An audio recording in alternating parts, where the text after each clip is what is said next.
Hello and welcome. Happy New Year. Live from Channels Television's global headquarters in Lagos, Nigeria. You're watching Newsroom series. I'm Dominic Iwiwu. And today our focus will be on the southeastern region. But before we get into that, let's have a snippet of our top stories making the rounds at the moment. The Plateau State's Governor, Caleb Mutfwang, has been formally presented with the All Progressives Congress membership card number 001 in a landmark ceremony held on Thursday, January 2nd, 2026. The event took place at the Victoria Gowon Hall, Government House, Rayfield, Jos, and drew a large gathering of APC stakeholders, party leaders, and prominent political figures from within and outside the state. The presentation of the membership card to the governor marks a significant moment in Plateau State's political history and is widely viewed as a major development in the state's political landscape.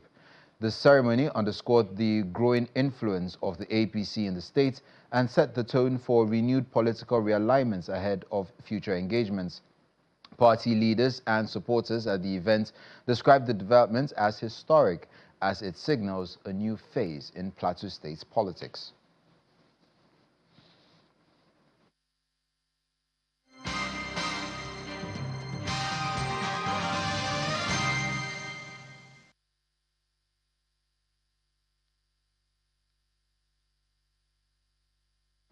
As political alignments and realignments continue ahead of 2027 general election, elder statesman and the former governor of Old Anambra State, Jim Nwobodo, has called for conversations to end ambiguity surrounding the place of the Igbo in national affairs.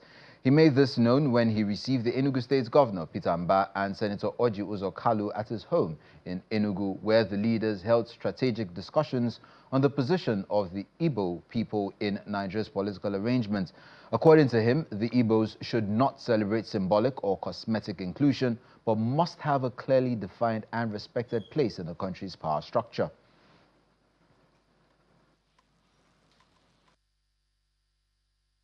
We want to discuss the Igbo position in the scheme of things in Nigeria. We want to be able to know where the Igbos stand. We don't want anybody to deceive us. We don't want to pretend that everything is okay. We don't want any photographic information. We want to know what the people have for Igbos, and we will get it this time. I work with him, I'm working with him, and I'm sure that with three of us, others will join us later on. Others will join us. But we definitely will have a position for the Igbos. But let the former governors and the present governors of the Igbos meet and take a decision for themselves. Let us take a decision. Other people can meet, decide anything, but let the former governors and the present governors of the Igbo stock meet and take a decision. Peter Mba is a very strategic person. He doesn't talk much, but he acts. And I call him my son, and he is. So before he moves for anything, he discusses. And so, don't make a mistake. And I have worked closely with the Orji Uzor. And I know what he is, what stock he's made of. And once he stands for something, it must be truthful and very important for us.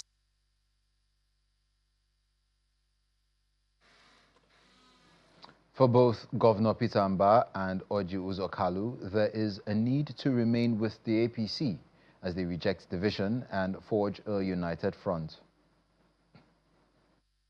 We obviously have had discussions around the polity and particularly the mood of the nation. We recognize that as people of Igbo, we must not do anything that would create division, that there is need for us not to be fragmented. And so the discussions we've had is an evolving one, and it's going to, come to light in the days to come. Our hope is that our people will recognize the fact that, think about it, we have a nation that started off on a tripod. And of course, the Igbos are one of the legs of that tripod. And it is extremely important that we continue to play a very critical role in our polity. We have no alternative than being with the center. It's no longer an option. It's a requirement to the Igbos if we really want to go forward. So, to me, I came here with Governor Peter Mba, to see our senior colleague, a very, very senior colleague, Governor Jim Obodo, and we have discussed, and we will try to further that discussion as time goes on.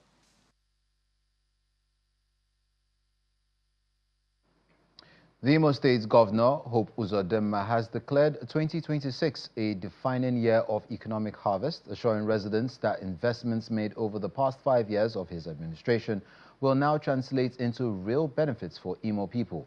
The governor made this known during his New Year broadcast from the government's house annex in Iziachi, Olu local government area, where he outlines a clear roadmap focused on power, healthcare, agriculture, digital innovation, education and food security as drivers of sustainable growth. Our correspondent Eitokwe Kute reports. As the year 2026 unfolds in Imo State, a renewed sense of calm and confidence defines the atmosphere. Streets once clouded by uncertainty now reflect visible urban renewal, while rising investor interest signals a state steadily reclaiming its economic potentials. The festive season provides a glimpse of this progress. From entertainment hubs to community gatherings, residents and returnees from diaspora freely converge across the state, celebrating in an environment marked by improved security and social stability. While residents commend the government for the impactful projects initiated by the administration, they want the government to create more opportunities to empower the people in 2026. Security is a priority. It's number one essential, which government should undertake very seriously, because life as property, is someone that is alive, is someone that has hope of the future. So if someone is not, healthy, if someone is not able to acquire the necessities of life, it doesn't make sense. Before, we're believing that the worst past that list. We know that around 10 no feed there outside. They go kill you, collect your property. But now, see outside now, we go there sometime around 11, around 12. You go see people moving around. Nothing stopping them. I believe that the person that comes out to work is supposed to be given an applause. Once you have worked and you will be applauded for the ones you have done, I believe you will do more. So I thank him for the one he has done already, and I believe he will do more. Governor Hope Uzodinma addresses some of these concerns in his New Year message, full of optimism that the days of politically motivated insecurity is now a chapter from the past. Today, the era of politically fueled insecurity is behind us. The peace we enjoy is not an accident. It is the result of our collective resolve to reclaim our state to the glory of God. He attributes the improved peace to strong community collaboration, intelligence-driven policing, and deployment of technology-enabled security systems across the states. To those who wish to continue planting hate and discord for political gain, I advise you to turn a new leaf. Do not undermine the very system you depend on. Furthermore, with our new artificial intelligence-driven security technology, our agencies are better equipped than ever to detect and intercept those plotting evil or violence. Infrastructure development is also a huge part of the government's agenda, with landmark projects such as the Assumpta Flyover, Owerri Mbise Umaya Highway, and other major road rehabilitations within Owerri Metropolis. The new Emmanuel Iwanyao International Convention Center, the rehabilitated Concord Hotel, and upgrade of the Sam Mbako International Cargo Airport to international standards. August 2025 marked a decisive turn for our workforce. My administration raised the minimum wage for state civil servants from 70,000 to 104,000, the most audacious subnational wage decision in the country. This was a direct response to the economic pressures facing our workers. In that same spirit of justice, I approved the release of 16 billion naira to pay another batch of long-standing gratuity arrears. Looking ahead, Governor Uzodinma says the 1.4 trillion naira 2026 budget of economic breakthrough, which he recently passed into law, targeting power supply, agriculture, healthcare, education, digital technology, and food security, is a pathway to Imo's economic transformation. With improved security, visible infrastructure, and a forward-looking economic blueprint, the state appears poised to convert years of planning into lasting prosperity for its people. Eyitope Kutei, Channels Television News. The member representing the Southeast on the governing board of the Northeast Development Commission, Honorable Sam Igbo, says President Bola Tinubu has taken far-reaching decisions aimed at repositioning Nigeria for economic growth and improved security, expressing optimism that the impact of the reforms would earn the president's re-election in 2027. Speaking on the current administration's policies after a service in Ukwano local government area of Abia State, the former federal lawmaker says key reforms introduced by the president are designed to address long-standing structural challenges. I'm convinced that President Bola Ahmed Tinubu will be re-elected because he has taken far-reaching decisions that are focused towards repositioning Nigeria for prosperity, for growth, even for security. We know we have challenges, pockets of disturbances here and there, bombs and all that. But in all, it is very clear that when he took off in a stormy weather in 2023. But he's been able to pilot the aircraft to a point now where it is at the cruising stage. So for me, I have no doubt whatsoever that in 2027, President Bola Ahmed Tinubu, GCFR, will be re-elected President of the Federal Republic of Nigeria. Also speaking, the prelate of the Methodist Church of Nigeria, Dr. Oliver Abba, has appealed to Nigerians to refrain from taking up arms in response to the country's security challenges, urging citizens to remain law-abiding and support government's efforts to restore peace to communities. If all of us should take arms, then anarchy will set in. That is why our religion preaches peace. And our leader, Christ, said that there may be one, just like I and the Father are one. So we are preaching peace to other non-Christians, that we must come together as one people in order to salvage this nation, Nigeria. Do you know that nobody will come and fix this nation for us, except we ourselves? And this sickness that is upon the land has been there before the present regime, Tinubu. But all I'm advising is that if all Christians and non-Christians alike, Nigerians and non-Nigerians alike, join hands together, we will have a better future and better nation. You're watching Newsroom series live on Channels Television. Still ahead, administration of the Chukwuemeka Odumegu Ojukwu University hold consultation on the 2026 Anambra budget. That and more when we come back. Welcome back. As part of its community service, the management of the Chukwuemeka Odumegu Ojukwu University, Anambra State, in collaboration with the Nigerian Economic Society, has hosted the maiden COOU policy series with particular attention on the Anambra State's 2026 budget and its impact on the lives of the people. According to the Vice-Chancellor of the state-run institution, the budget is designed to drive growth across all sectors, and every figure must be explained so that everyone will have a clearer understanding of its proposed implementation.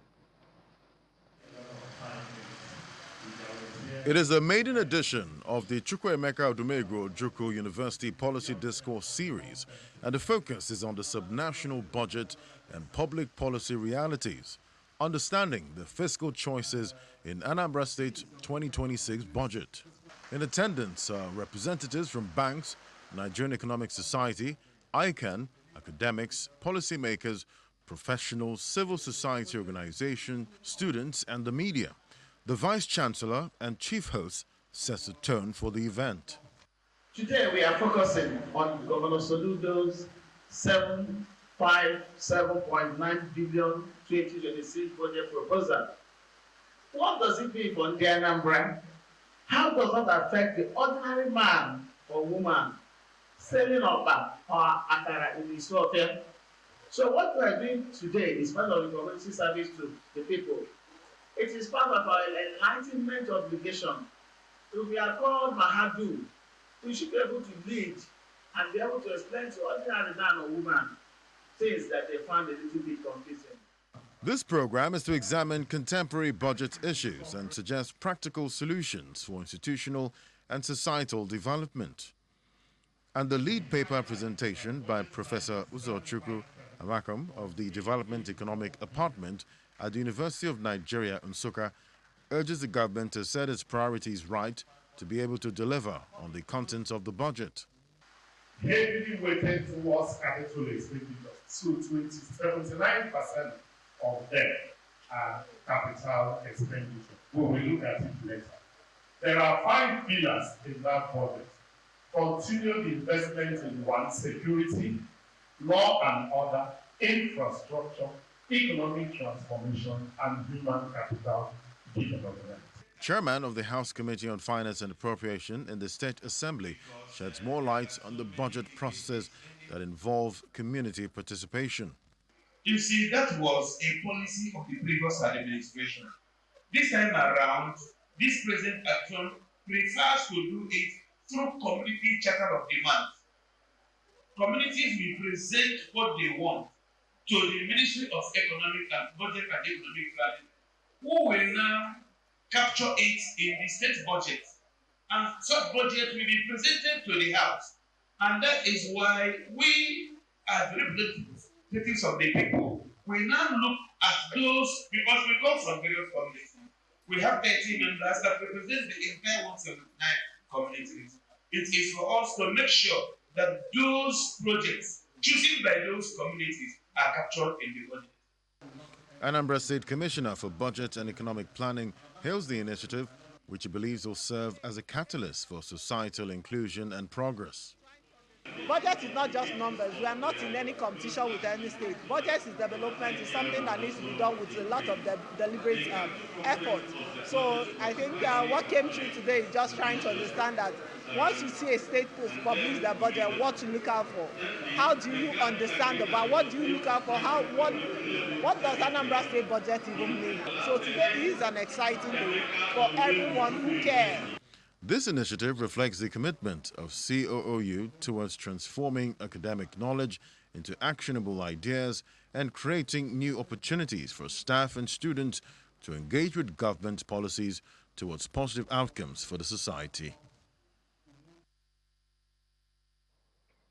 In the spirit of the Yuletide, the member representing Ezza South Ikwo local federal constituency, Right Honorable Chinedu Oga, has distributed cash of 200 million naira and 12 trailer loads of rice to his constituents as part of his annual humanitarian gesture for the past 26 years. The event took place at his hometown, Item Amagu in Ukwo local government area of Ebonyi State, where he insisted that leadership is about the will and yearning of the people, not personal ambition, adding that in democracy, the people matter. The federal lawmaker also disclosed that the National Assembly has set up a committee to review the new tax law, which is one of the most heated economic issues currently facing Nigeria. What we are doing today is not politics. Because what we are doing today, Chinedu Foundation is giving out to the society. We were able to bring a cash of 200 million, and we have 12 trailers of rice, which we are distributing to the people. You are here, you are witness it. But what we do today is caring for humanity. We are not those that depend on Facebook or social media. We believe in practical to impart life to the society. I am so happy for this because they have been doing it. But this one, I come with my family and my family member receive and I receive. So the thing is going to take us at least 3 weeks. Now over to Abia State, where women in the state, led by the chairman of the Media and Publicity Committee of the Peace in Southeast Project, Honorable Mary Ikoku, have celebrated the gains from the Akajaja Home Gardening Initiative as part of efforts to boost food security across the country. Speaking during the distribution of free essential groceries, household items and relief materials to families in need in Arochukwu local government area of Abia State, she encouraged women to incorporate home gardening into their daily lives and take advantage of the Free Market Day initiative, which is a way of giving back to society, a demonstration of what Nigerian women can achieve when they work collectively.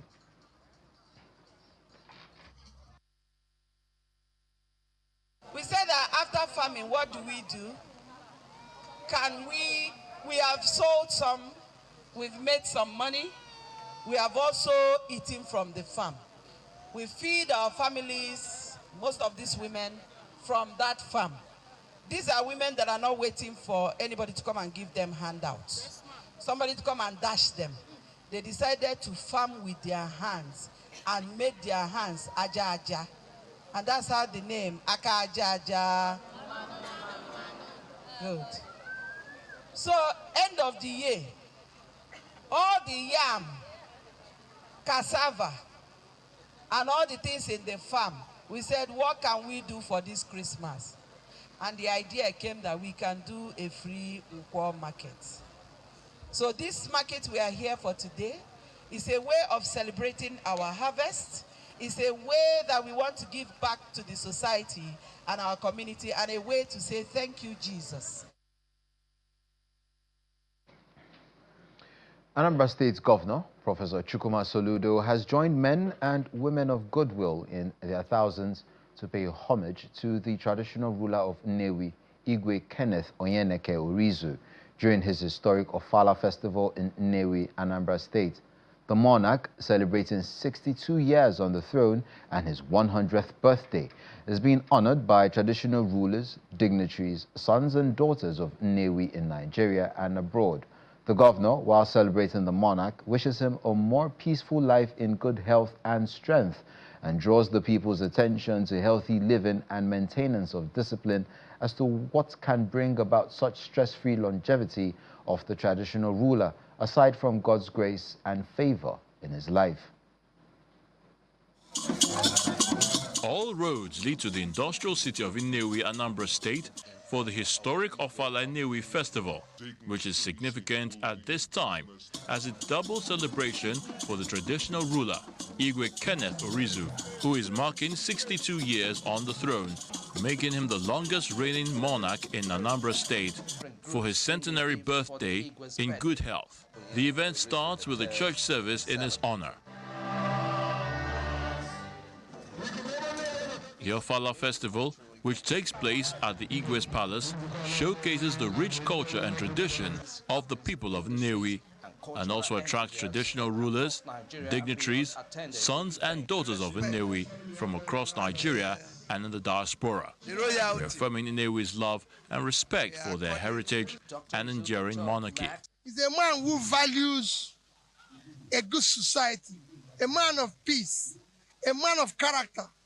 So I urge other traditional rulers, especially younger ones, to imbibe in their communities character, value, because we now live in a craftless society, in a valueless society, in a society where wrong things are being normalized. That is what Igwe is against. Igwe Nnewi is a great man, a man who has lived 100 years of his life from the date of birth and have spent 62 years on throne. He required to be honored. We are here to celebrate with him for his 100 years in life. 100 years old and 62 years on the throne as a traditional ruler and monarch. That's incredible. That's remarkable. That is nothing but the blessings of the Almighty Father. God has blessed him with longevity, super longevity. Anambra State Governor Chukwuma Soludo is not missing out in this landmark celebration as he pays homage to the traditional ruler, appreciates God for the strength he has bestowed on him, and wishes him more peaceful life filled with health and strength. Genesis chapter 6 verse 3. No, you boasted that my spirit shall not abide in man forever. Genesis chapter 6 verses 3 in English says, "My spirit shall not abide in man forever, for he is mere flesh. His days shall be 120. If you add technology, care and nurture, and then strict discipline, you will see our king hitting 160 years, not 150. So our prayers that the blessings emanating from our Father will touch all of us in Jesus' name. Anambra is on the rise, and with our Father and in Nnewi, it will continue to be on the rise. And Nnewi will continue to be on the rise. The 62nd Ofala Festival and the centenary birthday are indeed celebrations of tradition and history, to which the people not only bring gifts to show solidarity, but also commissions a palace built by one of the illustrious sons of the land, in addition to the launch of the traditional ruler's biography.